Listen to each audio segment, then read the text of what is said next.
आपण बघत आहोत एक्झरसाइज 3.3 आणि क्वेश्चन नंबर आज बघणार आपण सेकंड. ठीक आहे, बघा क्वेश्चन नंबर सेकंड दिला आहे. Evaluate the following. आपण इन्व्हर्स ट्रिग्नोमेट्री बघतोय. इन्व्हर्स ट्रिग्नोमेट्रीमधला क्वेश्चन नंबर सेकंड. बघा क्वेश्चन नंबर सेकंड दिला आहे, त्याच्यामधलं पहिलं एक्झाम्पल टॅन इन्व्हर्स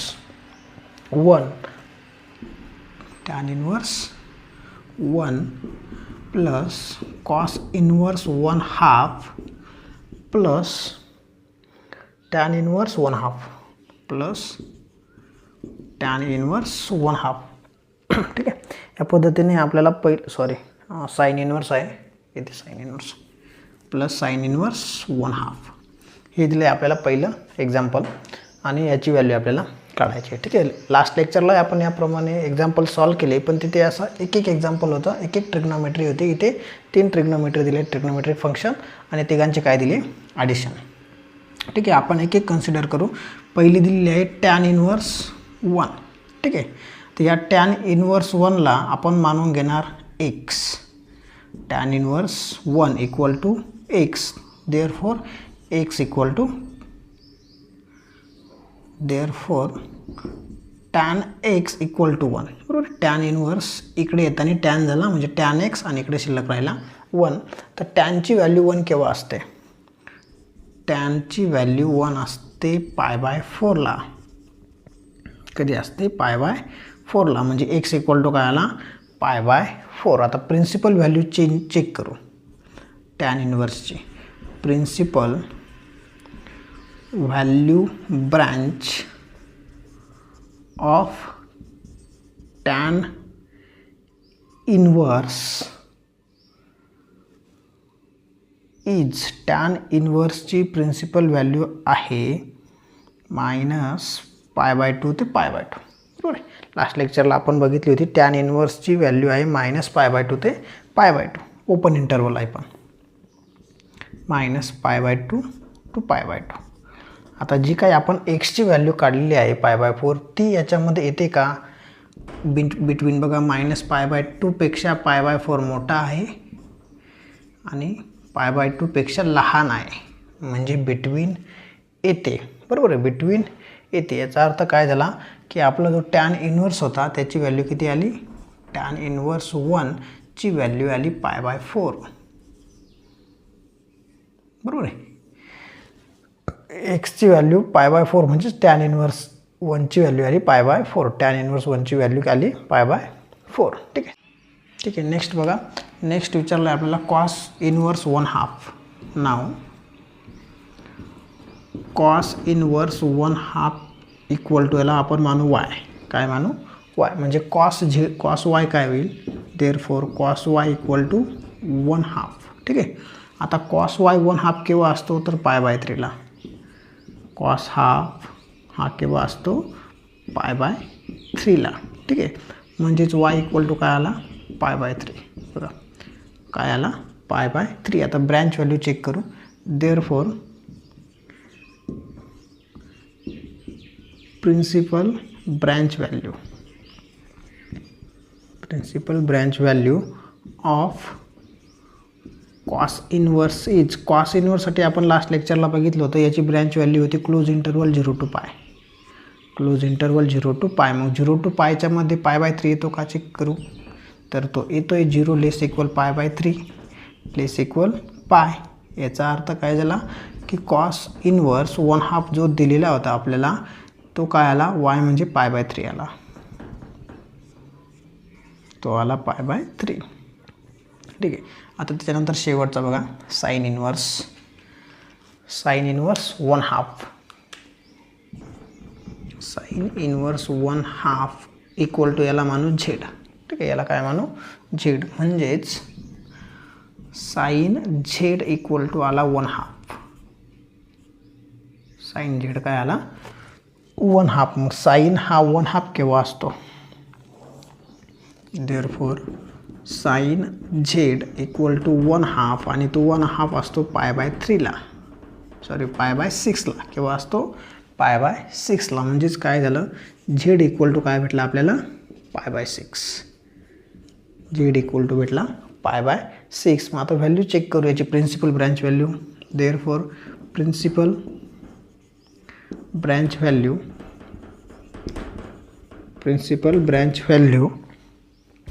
फॉर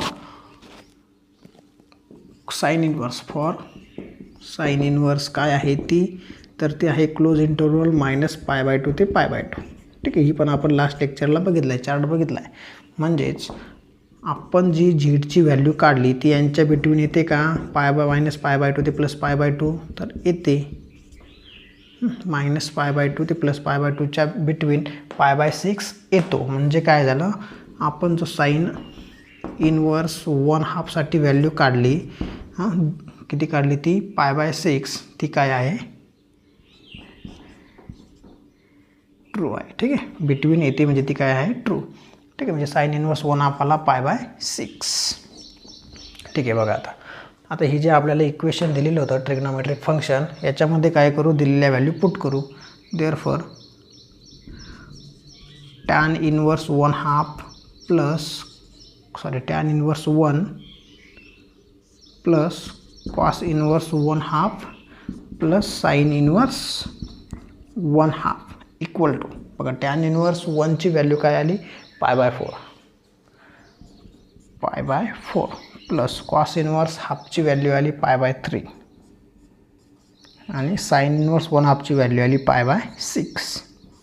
ह्या सर्वांची बेरीज. ठीक आहे, बघा यांचा LCM किती येतो, लिस्ट कॉमन मल्टिपल 12, बरोबर ना. 6ने 12ला भाग जातोय, 3ने जातोय, 4ने जातोय, म्हणजे LCM आला 12. ठीक आहे, बघ मग इथे 12ने मल्टिपल केलं पायला, 12/4 म्हणजे 3 आला, 3π, प्लस इथे 12ने मल्टिपल केलं, 12/3 म्हणजे 4 आला, 4π, आणि इथे 6ने मल्टिपल केलं, 6ने डिवाइड केलं इथल्या 12ला म्हणजे आला 2π.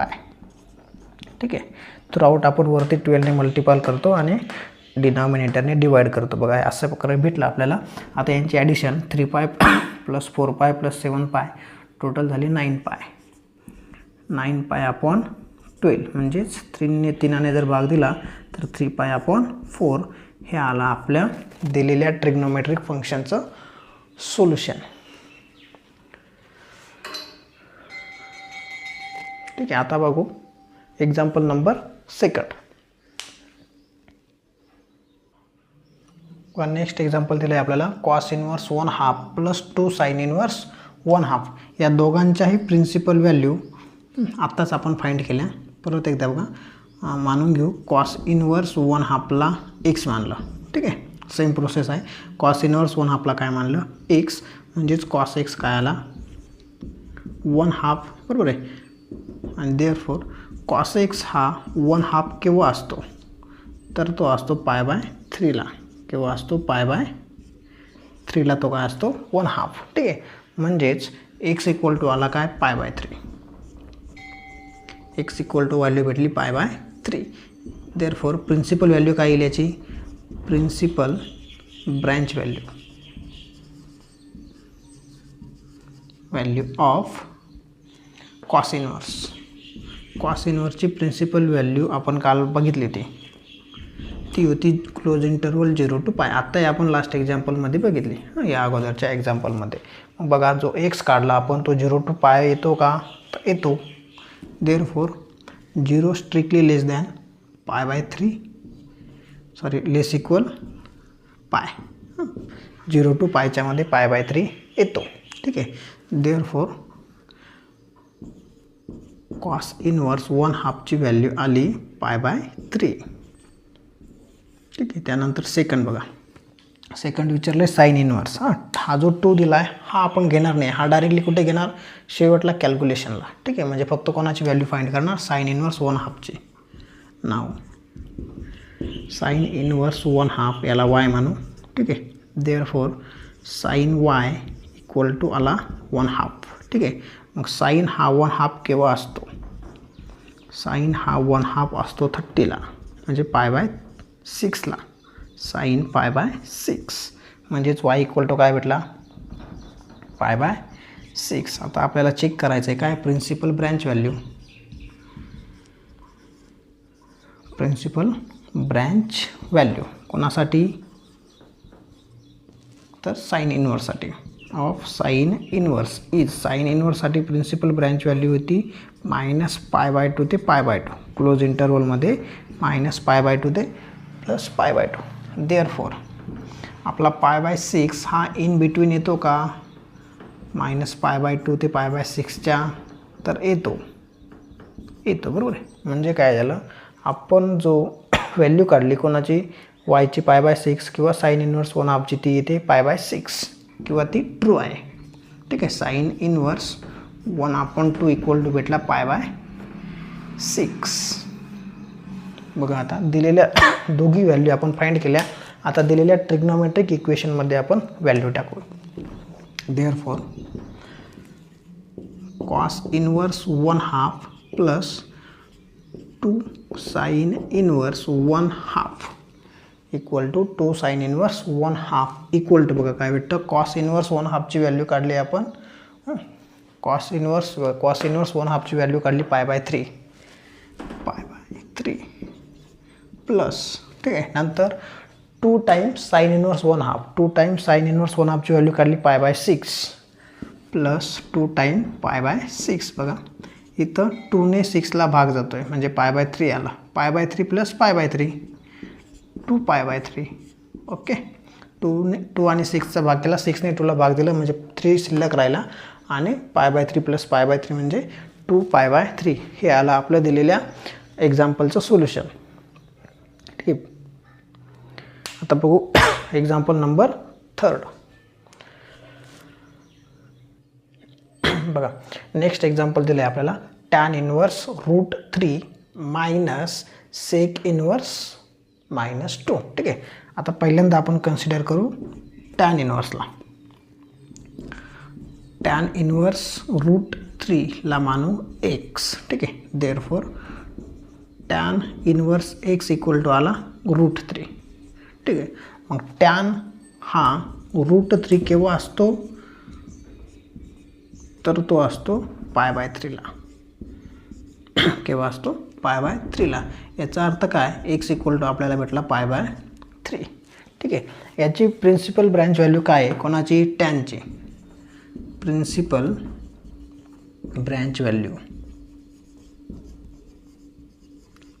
ऑफ tan इन्व्हर्स इज याची प्रिन्सिपल ब्रँच व्हॅल्यू आपण लास्ट लेक्चरला काढली होती आणि ती होती ओपन इंटरवल -π/2 ते π/2. ठीक आहे. आता आपण जो काही एक्सची व्हॅल्यू काढली ती बिटवीन हा इंटरवल आहे का तर आहे.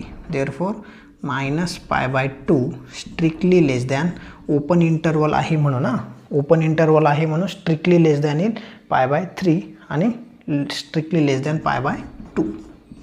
याचा अर्थ काय झाला की आपण जी tan इन्व्हर्सची व्हॅल्यू काढली ती ट्रू आहे आणि ती आली π/3. ठीक आहे. हे आलं आपलं पहिलं सोल्युशन tan इन्व्हर्स √3साठी. आता बघू दुसरा विचारला आहे सेक इन्व्हर्स. नाव सेक इन्व्हर्स -√3. ठीक आहे. याला मानू y. याला काय मानणार y. Therefore sec y equal to आला -2. ठीक आहे. आता मायनसला थोडा वेळ विसरून जा फक्त 2साठी बघा सेक y इक्वल टू काय येईल हा -2 ॲज इट इज आणि सेक 2 केव्हा असतो तर तो असतो π/3ला. कधी असतो π/3 म्हणजे इथं आला सेक π/3.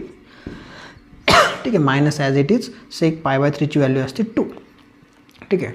आता लास्ट लेक्चरला मी सांगितलं होतं सेक आणि कोसेकसाठी जर बाहेर मायनस असेल तर तो आतमध्ये येत नाही.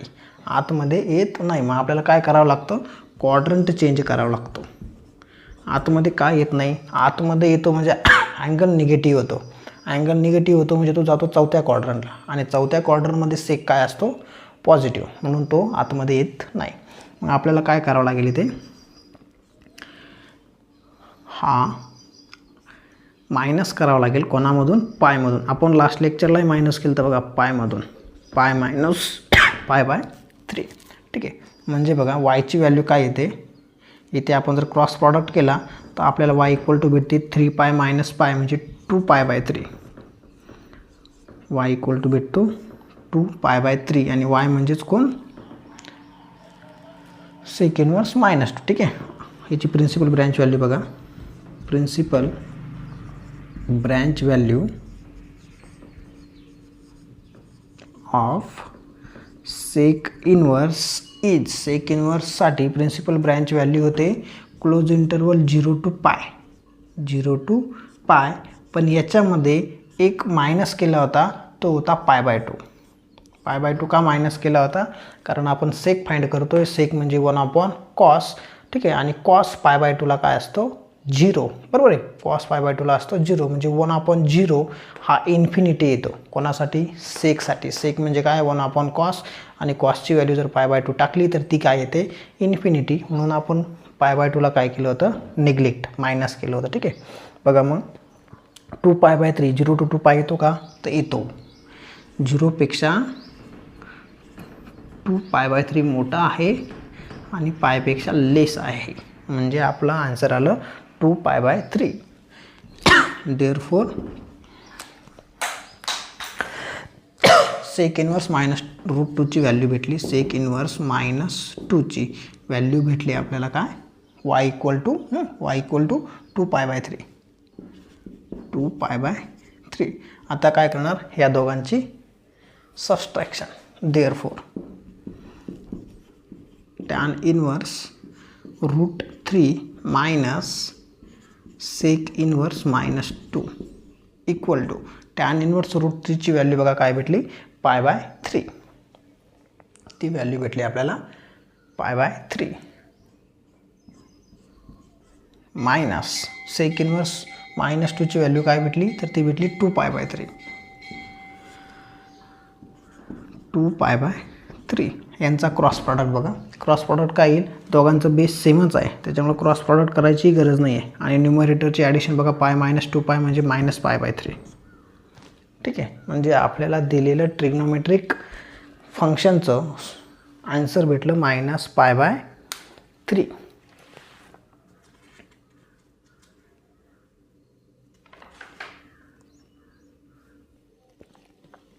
बघा पुढचं एक्झाम्पल आहे cosec inverse -√2 plus cot inverse √3, ठीक आहे. पहिल्यांदा आपण कन्सिडर करणार cosec inverse -√2 equal to x consider करू cosec inverse -√3 equal to x. Therefore cosec inverse हा कॅन्सल होईल आणि काय होईल? कोसेक इनवर्स इकडे येऊन कोसेक होईल, हा एक्स, आणि याची व्हॅल्यू भेटणार √2, ठीक आहे. कोसेक एक्स इक्वल टू भेटला -√2, म्हणजेच काय? कोसेक हा मायनस किंवा मायनसला सोडून द्या, कोसेक हा √2 केव्हा असतो? तर तो असतो π/4ला. केव्हा असतो? π/4ला. मायनस ॲज इट इज ठेवला बघा आपण, मायनस ॲज इट इज ठेवला. √2 केव्हा भेटतो? π/4ला. आणि कोसेकसाठी हा मायनस आतमध्ये येतो. हां, सांगितलं आहे मी. कोसेक एक्स इक्वल टू भेटला मग कोसेक -π/4. जो बाहेरचा मायनस होता तो आतमध्ये आला, म्हणजेच एक्स इक्वल टू काय भेटला? -π/4. आता कोसेकची ब्रँच व्हॅल्यू काय? Principal branch value of cosec inverse, ठीक आहे. ही बघितली होती आपण लास्ट लेक्चरला. ही होती क्लोज इंटरवल 0 to -π/2 ते π/2, आणि याच्यामधून आपण सबस्ट्रॅक्ट केला होता 0. काय सबस्ट्रॅक्ट केला होता? 0 का सबस्ट्रॅक्ट केला होता? तर 0ला कोसेकची व्हॅल्यू होते इन्फिनिटी. कोसेकची व्हॅल्यू काय होते? इन्फिनिटी, बरोबर ना. कोसेक म्हणजे 1/sin, आणि साइन 0 काय असतो? 0, म्हणजे इन्फिनिटी होऊन जाते कोसेकची व्हॅल्यू. म्हणून या इंटरवलमधून आपण काय केला होता? सिंगलटन 0 मायनस केला होता, ठीक आहे. म्हणजे आपण जी काही व्हॅल्यू काढली -π/4 ती या इंटरवलमध्ये येते का? तर हो. देअरफॉर -π/2 स्ट्रिक्टली लेस और इक्वल टू π/4, -π/4 और स्ट्रिक्टली लेस इक्वल π/2. ठीक आहे. लेस इक्वल का घेतो आपण, इथे जर क्लोज इंटरवल असेल तर लेस इक्वल आणि ओपन इंटरवल असेल तर इथं स्ट्रिक्टली लेस. ठीक आहे. म्हणजे बघा आपण जे सोल्युशन काढलं कोणासाठी, कोसेक इनवर्स मायनस रूट 2 साठी, ते काय आलं -π/4 इक्वल टू -π/4. आता सेकंड कन्सिडर करा. नाव कॉट इनवर्स रूट 3 याला मानू y, याला काय म्हणणार y. मग कोसेक रूट 3 केव्हा असतो, म्हणजे cot y equal to root 3 आलं आणि हा रूट 3 केव्हा असतो, तो हा असतो π/6ला. कधी असतो π/6ला. ठीक आहे. म्हणजे y इक्वल टू काय आला π/6. आता कॉटची प्रिन्सिपल ब्रँच व्हॅल्यू काय आहे, तर ती आहे प्रिन्सिपल ब्रँच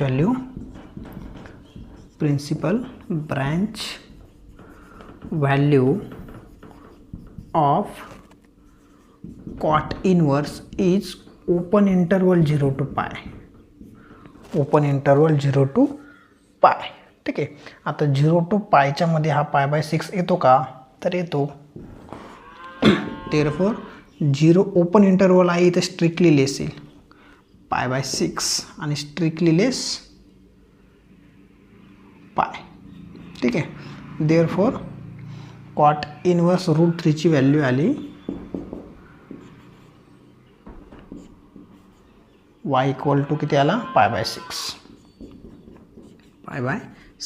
देअरफॉर बघा आपल्याला जे काही विचारलं होतं त्याचं solution. Therefore cosec inverse -root 2 plus cot inverse root 3 plus cot inverse root 3 याची व्हॅल्यू काय आली बघा. कोसेक इनवर्स रूट 3 ची व्हॅल्यू भेटली -π/4. ठीक आहे. आणि कॉट इनवर्स रूट 3 ची व्हॅल्यू भेटली π/6. या दोघांचा क्रॉस प्रॉडक्ट करा. 6π म्हणजे -6π प्लस 4 × π/24. ठीक आहे. म्हणजे काय येते बघा, 6π मधून 4π गेले म्हणजे -2π राहिले अपॉन 24 म्हणजे -π/12. -π/12 हे आलं आपलं दिलेल्या ट्रिग्नोमेट्रिक फंक्शनचं सोल्युशन. इथं आपला क्वेश्चन नंबर सेकंड संपला आहे. क्वेश्चन नंबर सेकंडमध्ये 4च एक्झाम्पल होते. चौथ्या एक्झाम्पलचं सोल्युशन आलं आहे -π/12. आता बघू आपण क्वेश्चन नंबर थर्ड. बघा क्वेश्चन नंबर थर्ड दिलं आहे आपल्याला. Prove the following trigonometric inequalities दिल्या आहे, ते आपल्याला काय करायचं आहे प्रूव्ह. पहिली बघा sine inverse 1/√2 -3 sine inverse √3/2 equal to -3π/4 दाखवायचं आहे. ठीक आहे. मग सुरुवातीला आपण LHS कन्सिडर करू. LHS equal to sine inverse 1/√2 -3 sine inverse √3/2 ही झाली आपली लेफ्ट हँड साईड. ठीक आहे. त्याच्यामधून आपण पहिलं कन्सिडर करू साइन इनवर्स 1/√2. काय कन्सिडर केलं, साइन इनवर्स 1/√2 इक्वल टू याला कन्सिडर केलं x, म्हणजेच साइन x इक्वल टू आला 1/√2 आणि साइन x हा 1/√2 केव्हा असतो, तर तो असतो π/4ला. म्हणजे साइन x इक्वल टू भेटला π/4, म्हणजेच x इक्वल टू भेटला π/4. बरोबर आहे. x इक्वल टू भेटला π/4. आता म्हणणार प्रिन्सिपल ब्रँच व्हॅल्यू. ठीक आहे. देअरफॉर प्रिन्सिपल ब्रँच व्हॅल्यू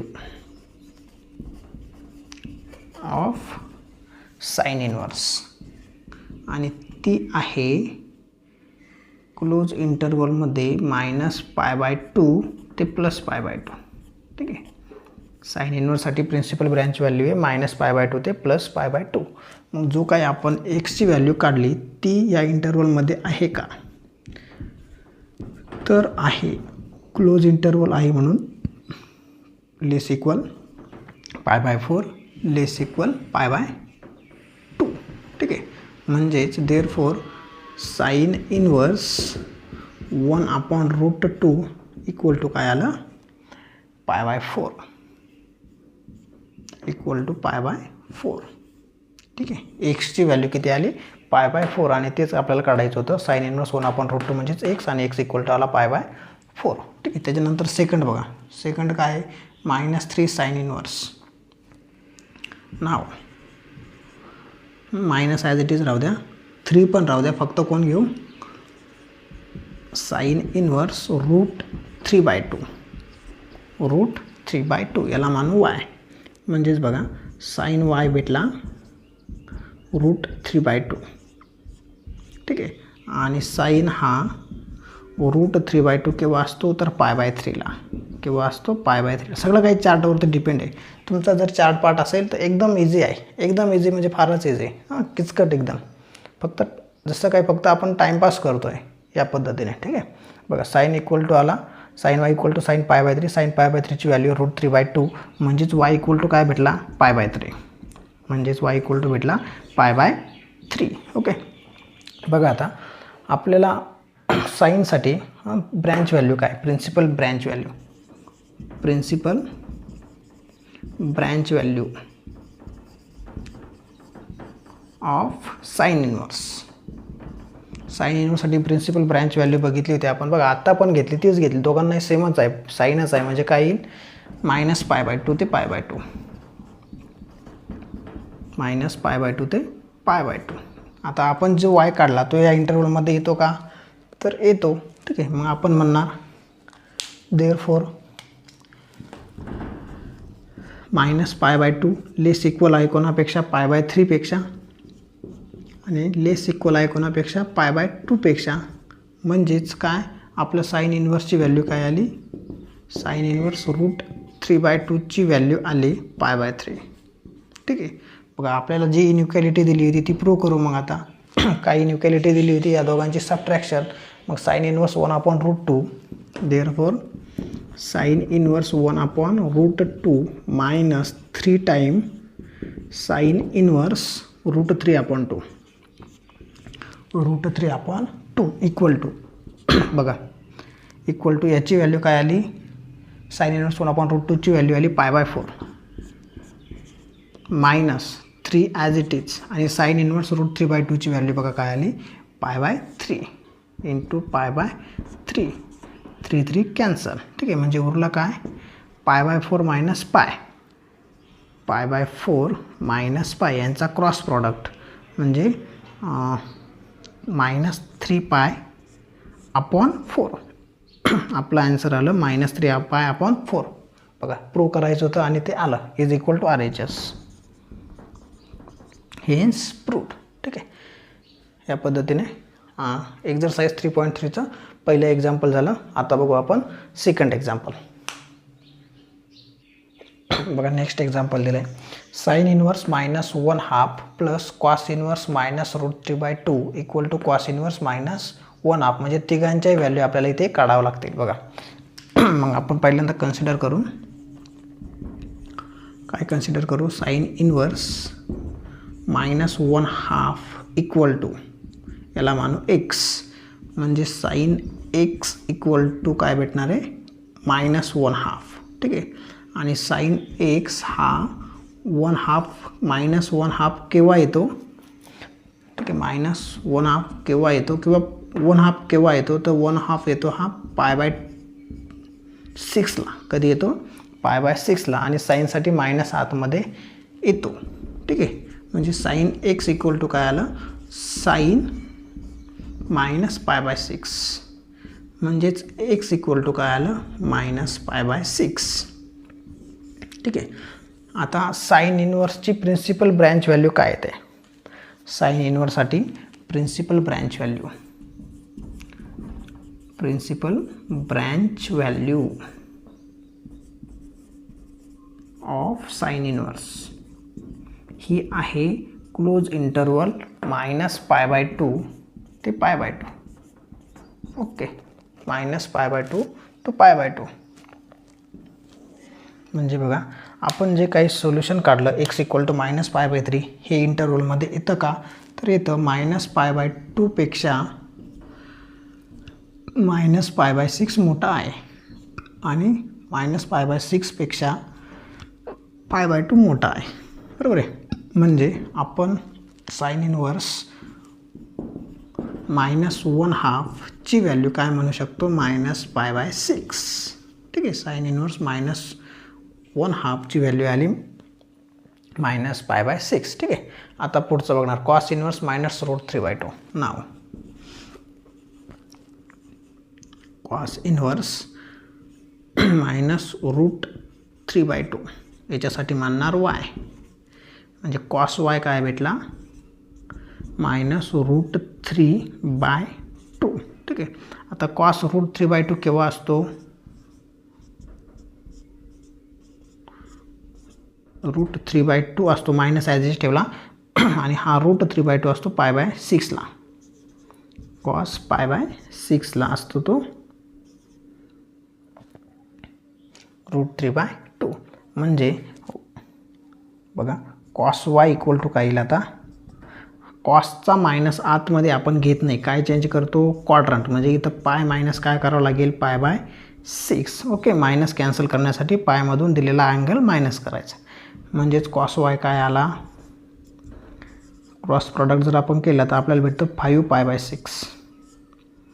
म्हणजेच y इक्वल टू काय आला, 5π/6. ओके. आता कॉससाठी प्रिन्सिपल ब्रँच व्हॅल्यू काय आहे, therefore principal branch value of कोणासाठी, कॉस इनवर्ससाठी, ऑफ कॉस इनवर्स इज, आणि ती दिली क्लोज इंटरवलमध्ये 0 to π. काय दिली, 0 to π. आपण लास्ट लेक्चरला फाइंड केलेली आहे ते क्लोज इंटरवलमध्ये 0 to π. मग बघा हा 0 to π मध्ये येतो का, कोण, 5π/6 तर येतो. ठीक आहे.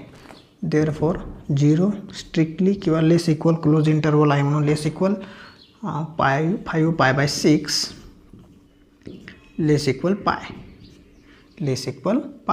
देअरफॉर कॉस इनवर्स -√3/2 ची व्हॅल्यू आली 5π/6. ओके, मग कॉस इनवर्स -√3/2 म्हणजे y, आणि y ची व्हॅल्यू काढली आपण 5π/6. आता अगोदर LHS फाइंड करून घेऊ. ठीक आहे, किंवा हे पण फाइंड करून घेऊ. ठीक आहे, अगोदर LHS बघू. Therefore LHS equal to sine inverse -1/2 plus cos inverse -√3/2. ठीक आहे, आणि ही व्हॅल्यू किती आली, तर साइन इनवर्स -1/2 ची व्हॅल्यू आली -π/6 प्लस कॉस इनवर्स -√3/2 साठी व्हॅल्यू आली 5π/6. ठीक आहे, दोघांचा डिनॉमिनेटर सेम आहे, न्यूमरेटरचे ॲडिशन -π प्लस 5π म्हणजे 4π. देअरफॉर LHS आपल्याला भेटली, भाग दिला आपण 2 ने, 2π/3 ही आली LHS. ठीक आहे. आता RHSकडे जाऊ. RHS काय आहे, कॉस इनवर्स -1/2. आता कॉस इनवर्स इथे कन्सिडर म्हणू, कन्सिडर कॉस इनवर्स -1/2 याला y मानू. Therefore cos y equal to किती आहे तो, -1/2. कॉस y काय आला, -1/2. म्हणजेच कॉस y -1/2 केव्हा असतो, तर तो असतो π/6 ला, सॉरी π/3 ला. ठीक आहे, म्हणजेच कॉस y हा मायनस आतमध्ये न घेता आपण काय करतो, क्वाड्रंट चेंज करतो, म्हणजे π-π/3. ठीक आहे, पायमधून दिलेला अँगल मायनस केला. देअरफॉर कॉस y आला, क्रॉस प्रॉडक्ट केला, 3π - π म्हणजे 2π/3. Therefore y equal to 2π/3. y ची व्हॅल्यू भेटली 2π/3. ओके, बघा येतं आहे, म्हणजे आपल्याला फक्त इथं मांडणी करायची बाकी राहिली. काय मांडणी करणार, therefore RHS equal to, sorry इथं प्रिन्सिपल व्हॅल्यू मानून घेऊ एकदा. देअरफॉर प्रिन्सिपल ब्रँच व्हॅल्यू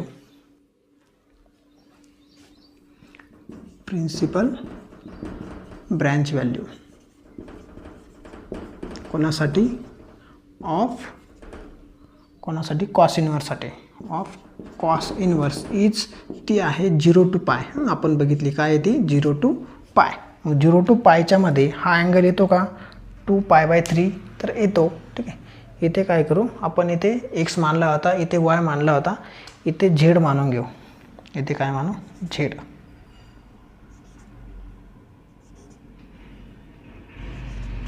काही म्हणा फरक पडत नाही तो, पण डबल रिपीट झाला म्हणून आपण z मानून घेतला. ठीक आहे. देअरफॉर काय आलं, जो आपला z होता 2π/3 हा 0 to पायच्या बिटवीन येतो का तर येतो. पाय येतो. ठीक आहे. म्हणजेच आपलं काय सोल्युशन भेटलं की कॉस इन्व्हर्स -1/2 इक्वल टू भेटला 2π/3. ठीक आहे. म्हणजे हा कोण आला आपला RHS. यालाच म्हणू आपण therefore RHS equal to cos inverse -1/2 equal to 2π/3 equal to 2π/3. याला नंबर देऊ सेकंड आणि इथे नंबर घेऊ first. From equation first and second LHS equal to RHS, किंवा दिलेलं जे काही इनइक्वॅलिटी आहे हे लिहा. ठीक आहे. From equation 1 and second. Hence prove.